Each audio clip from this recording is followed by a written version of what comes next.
La vraie paix ne se fabrique pas de nous-mêmes, c'est un don du Saint-Esprit.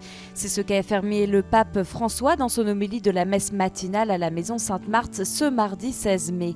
Le souverain pontife a souligné « Une paix sans croix n'est pas la paix de Jésus » et a rappelé que seul le Seigneur peut apporter la paix au milieu des tribulations. Je vous laisse ma paix, je vous donne ma paix. Le pape a réfléchi ce matin au sens de la paix donnée par Jésus et par Dieu, bien différente que celle offerte par le monde. Car le monde cherche une paix anesthésiée afin de ne pas faire voir la croix. La paix qu'offre le monde est une paix sans tribulation, une paix artificielle qui se réduit à de la tranquillité. C'est une paix qui regarde seulement ses propres intérêts, sa propre assurance que rien ne manque, une tranquillité qui enferme, ne voit pas au-delà. Che va nella realtà della vita, che non nega la vita. La vita è così. La paix de Dieu est une paix réelle qui va avec la réalité de la vie, qui ne nie pas la vie est comme cela. Il y a tant de souffrances, tant de choses malheureuses comme la guerre, mais la paix est un cadeau qui ne se perd pas, mais qui s'apporte devant la croix. Portando la croce e la sofferenza. Una pace senza croce. Une paix sans croix n'est pas la paix de Jésus, c'est une paix qui ne peut s'acheter. Nous pouvons la fabriquer nous-mêmes, mais elle ne durera pas. La possiamo fabbricare noi, ma non è duratura. Finisce.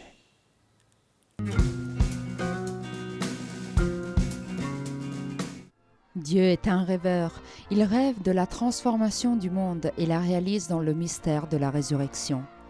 Dans ce passage de la catéchèse de l'audience générale place Saint-Pierre, centré sur l'espérance chrétienne, le pape François a mis en évidence combien la rencontre avec Jésus change pour toujours la vie de l'homme. En rappelant l'épisode de la têtue Marie de Magdala, la disciple qui avait accompagné Jésus depuis la Galilée et qui est restée incrédule et pleine de larmes face à son tombeau vide, le pape a souligné que seule quand elle est appelée par son prénom, elle reconnaît la présence du Seigneur. C'est la rencontre personnelle avec le Christ qui voit notre souffrance, qui s'émue avec nous la vraie révolution. La résurrection de Jésus n'est pas une joie donnée au compte-gouttes, mais une cascade qui envahit toute la vie. L'existence chrétienne n'est pas tissée de bonheur facile, mais d'ondes qui emportent tout. La certitude est une présence qui libère dans le moment du chagrin, de l'abandon, et qui nous appelle à l'espérance. A ognuno di noi Dio chiama per il proprio nome.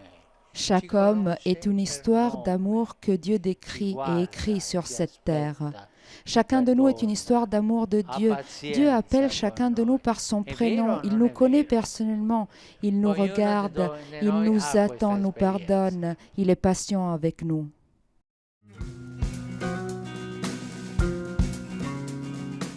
Rester dans l'amour du Père qui est le don le plus grand de tous, obéir à Dieu en observant ses commandements comme le fait Jésus et puis les mettre en pratique dans la vie quotidienne car il trace le chemin du vivre chrétien. Telle a été l'invitation du pape dans l'homélie de la messe à la maison Sainte-Marthe. Aimer comme à aimer, sans mesure, sans tiédeur ou intérêt personnel en laissant de côté tous les autres amours. Ci sono altri amori. Il y a d'autres amours, mais le monde nous propose d'autres amours. L'amour de l'argent, par exemple. L'amour de la vanité. Se pavaner. L'amour de l'orgueil. L'amour du pouvoir. Même en faisant de nombreuses choses injustes pour avoir le pouvoir. Ce sont les autres amours. Ils ne sont pas de Jésus, ils ne sont pas du Père. Il nous demande de rester dans son amour, qui est l'amour du Père. Pensons que ces autres amours nous éloignent de l'amour de Jésus.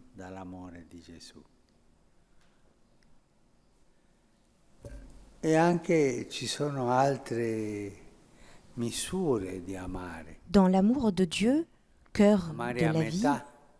de chaque chrétien, il y a aussi la joie, Questo l'autre non è don amare. qui doit être gardé et alimenté.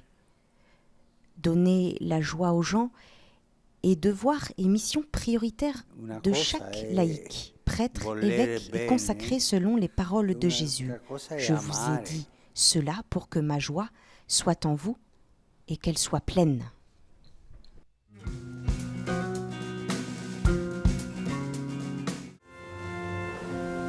L'Église, dans ses décisions, doit suivre la prédication de Jésus et se faire assister par l'Esprit Saint, avec la liberté de l'esprit, mais dans la doctrine. Il ne faut pas suivre les idéologies qui divisent, mais il faut suivre la doctrine et les conciles qui unissent la communauté chrétienne. C'est ce qu'a souligné le pape François dans l'homélie de la messe du matin à la maison Sainte-Marthe, dans laquelle il a commenté la première lecture des Actes des Apôtres.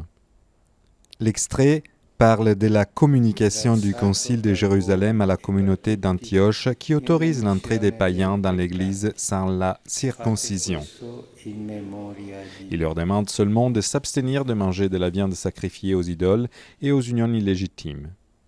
Pour quelqu'un à Jérusalem, a rappelé le pape, ces personnes étaient venues créer des problèmes afin de diviser l'Église, pour affirmer que ce que les apôtres prêchent n'est pas ce qu'a dit Jésus. Ceux-ci ne sont pas des croyants, ils sont des personnes avec une idéologie qui ferme le cœur à l'œuvre de l'Esprit Saint.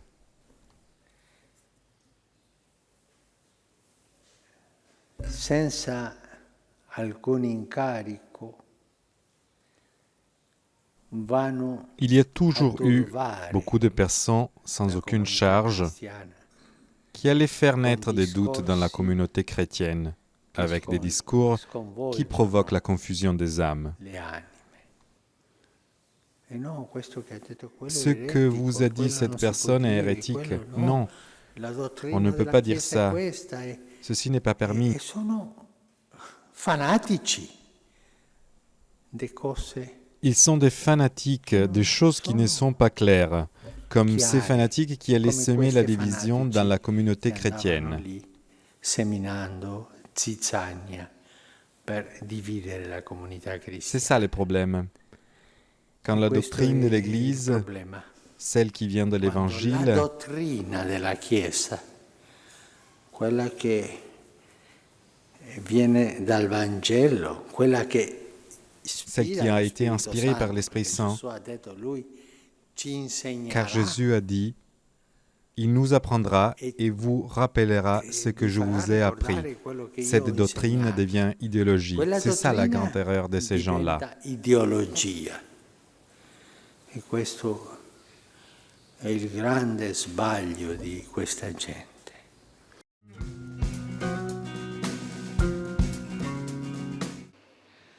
Se c'è un atteggiamento che non è Dieu nous invite à répondre toujours à l'appel de l'Évangile de l'amour en le situant au centre de notre vie et en nous consacrant au service des frères, en particulier de ceux qui ont plus besoin de soutien et de consolation. C'est ce qu'a dit le pape à la prière du Regina Coeli, en parlant de l'évangile du jour dans lequel Jésus, juste avant de mourir, a promis à ses amis de ne pas les laisser orphelins et il leur a annoncé l'arrivée de l'Esprit Saint. Lasciano il segno anche sul volto bello della Chiesa. Una comunità di cristiani dovrebbe vivere Le pape François a insisté sur le mystère de la communion entre le peuple de Dieu qui se réalise à travers l'amour de Jésus. Ensuite, il a souligné que vivre en communion, en s'aimant et en suivant les enseignements du Christ, ce n'est jamais une chose facile pour une communauté chrétienne. Souvent, naissent des contrastes, des divisions, des jalousies, qui laissent une marque même sur le beau visage de l'Église. E voi conoscete alcuni. Quante di loro si sono allontanate perché non si sono sentite accolte.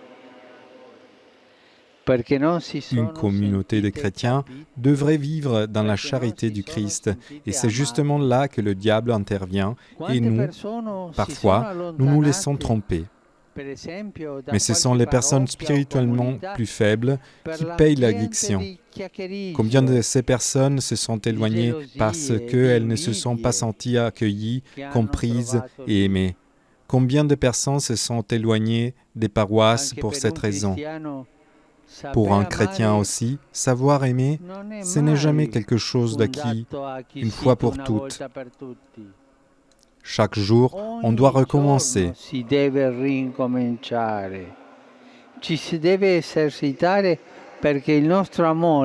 Il faut s'entraîner parce que notre amour vers les frères et les sœurs que nous rencontrons devienne mûr et purifié des limites ou péchés qui les rendent partiels, égoïstes, stériles, infidèles. Chaque jour, on doit apprendre l'art d'aimer.